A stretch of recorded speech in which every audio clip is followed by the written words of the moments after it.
नमस्कार, मैं doctor Manju Jain, retired associate professor pharmacy saint degree college Kanpur. जी हाँ, पिछले कई महीनों से मैं और आप नामक शीर्षक के अंतर्गत जीना इसी का नाम है नाम से वीडियोस आप तक पहुंचाती हूं। और मैं अधिकांश लोगों को, ऐसे लोगों को लेती हूं जिसमें कि लोग जो अभावग्रस्त हैं, जिन्होंने बहुत दुखद जीवन अपना बचपन अपना बिताया है और इतने अभावग्रस्त रहे कि उन्हें फुटपाथों की शरण लेनी पड़ी। फुटपाथ पे वो सोए रहे, पढ़े, लैंप के नीचे पढ़े, लेकिन अपने अटूट आत्मबल पर, आत्मविश्वास से, व्यवहारिक बुद्धि के कारण वो कहीं ना कहीं ऊंचे तक पहुँचे हैं। और इतने ऊंचे कि कई तो सम्मानित पुरस्कारों से सम्मानित किया गया, नवाजा गया, और कई हजार लोग उनके प्रेरणा स्रोत बन गए।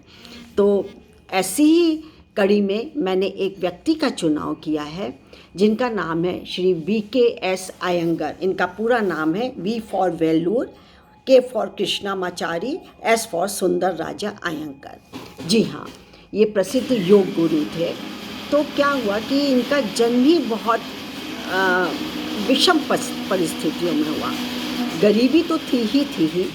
साथ में जब इनका जन्म हुआ था 1918 के आसपास, तब इनकी आंखें ही स्पेनिश फ्लू फैला था उसमें हुई, और शरीर जो कि था ऐंठा रहता था, गर्दन ऐंठी रहती थी, हाथ पैर जवाब दे दिए थे, लचीलापन का तो कहीं नामो निशानी नहीं था। और थोड़े बड़े हुए तो कभी मलेरिया ने, तो कभी तपेदिक ने, तो कभी निमोनिया ने घेरते रहे, और एक समय आया वो सूख के कांटा हो गए थे। और 7-8 साल की उम्र रही होगी, तभी इनके माँ बाप ने भी इनको कहा कि ऐसा हर समय ये बीमार रहता है, उसको परिस्थिति के ऊपर छोड़ दो। लेकिन विश्वास था, जीते मरते क्या करते। अकड़े हुए शरीर को लेकर के ये अपने जीजा के पास गए, जिनका नाम था तिरुमाली कृष्णामाचार्य।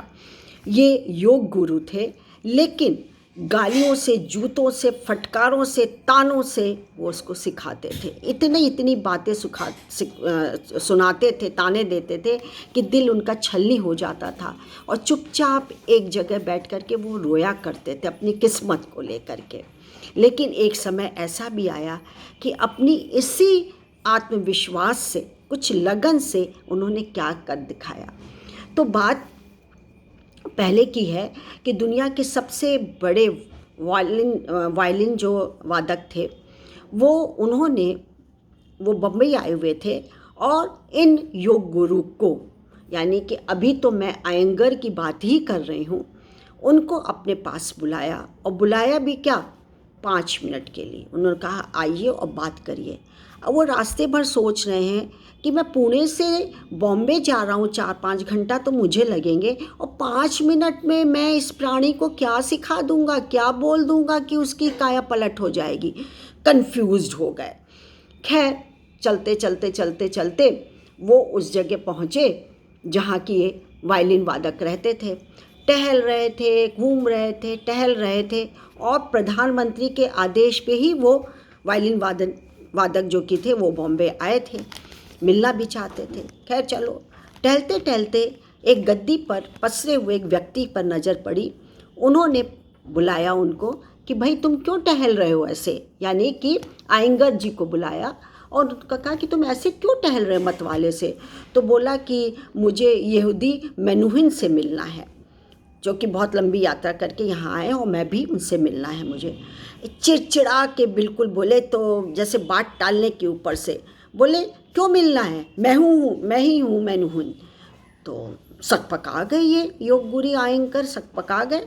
कोई भी ऐसे अचानक से बोलेगा तो सकपका जाएगा। कहाँ विश्वविख्यात वायलिन वादक थे, उनसे मिलना था, वो भी प्रधानमंत्री के तत्कालिक नेहरू जी के उसके कार्यकाल में उनसे मिलने के लिए उनको बुलाया गया था, न्योता दिया था। बड़ी हस्ती थे, घबरा गए।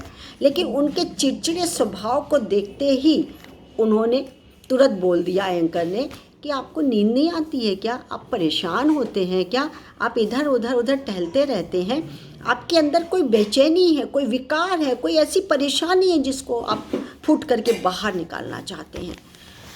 हतव्रत वायलिन वादक हतव्रत हो गए कि अरे, ये अदना सा आदमी और मुझको बता रहा है वो उठ के बैठ गए। बोले आपको कैसे पता? बोले हाँ, मुझको आपको देख कर लग रहा है कि आपको नींद की ज़रूरत है। बस उन्होंने उनके माथे पर, ये एंकर ने मेनुहिन के माथे पर धीरे धीरे धीरे धीरे हाथ सहलाया तो देखे वो निंद्रा में चले गए। ऐसी निंद्रा में चले गए कि वो करीब करीब 33-35 मिनट बाद उठे और खर्राटे की आवाज़ आ रही थी उनके, और वो सहलाते रहे एंकर कि मैं बंद कर दूंगा तो कहीं ये प्राणी उठ न जाए। अब तो पूरी काया पलट ऐसे हो गई कि चंद मिनटों में जब वो नींद की आगोश पे पहुंच गए तो उन्होंने उठते ही कहा नींद से जग के कि मुझे कुछ सिखाइए। सोते जागते ये मुलाकात चलती रही, घंटों चलते रह गई। और बाहर जो कि है विश्वविख्यात होमी भाभा जैसे दिग्गज जो कि मेहनून का इंतज़ार कर रहे थे। मेहनून ने भाव विरोध होते हुए गुरु को विदा किया और शाम के भोज में प्रधानमंत्री जवाहरलाल नेहरू सहित मुंबई के एक बहुत बड़े रसदार पधारे थे। सबके बीच में मेनुहिन ने बहुत रस लेकर के योग गुरु एंकर को कहा कि यही मेरे गुरु हैं और इन्होंने परम शांति मुझको दी है, और ये पुणे से साइकिल से सवार होकर के आए हैं। और खैर वो खुद ही एंकर समझते थे कि कैसे कैसे मैंने अपने घर को, अपने परिवार को पाला है। 8 लोगों का परिवार था उनके सामने, कैसे कैसे पाला हुआ है। फिर कई घंटे तक इनका बातें चलती रही और योग सीखते रहे, लेकिन अभी भी योग अपूर्ण था और इनको मेनुहिन को अपने घर स्विट्ज़रलैंड वापस जाना था। तो इन्होंने योग गुरु एंकर से कहा कि आप मेरे साथ विदेश क्यों नहीं चलते, आप वहाँ जाके सीखिए, क्योंकि मेरा तो अभी अधूरा है और मैं चाहता हूँ कि आप मुझे और भी शिक्षा दीजिए। मरता क्या ना करता, ज़रूरत उनको भी थी एंकर को जी को भी, क्योंकि बहुत कठिनता से वो अपने परिवार का पेट पाल रहे थे।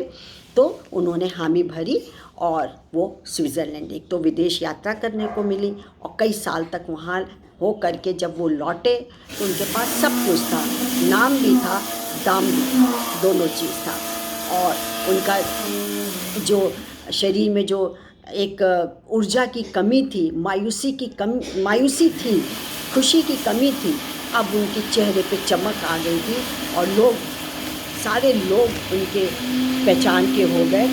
और देखते देखते क्या हुआ कि जैसे जैसे कठिन आसन संभव होते हैं वैसे वैसे शरीर की शक्तियाँ भी लौट आती हैं।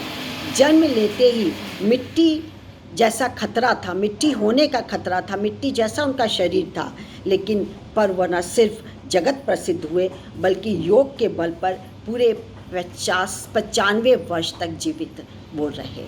और दूर दूर तक एंकर का नाम आप गूगल में भी सर्च कर सकते हैं। यातनाओं को और कठिनाई को सहते हुए भी एंकर आज जुबान पर योग गुरु के नाम से जाने जाते हैं।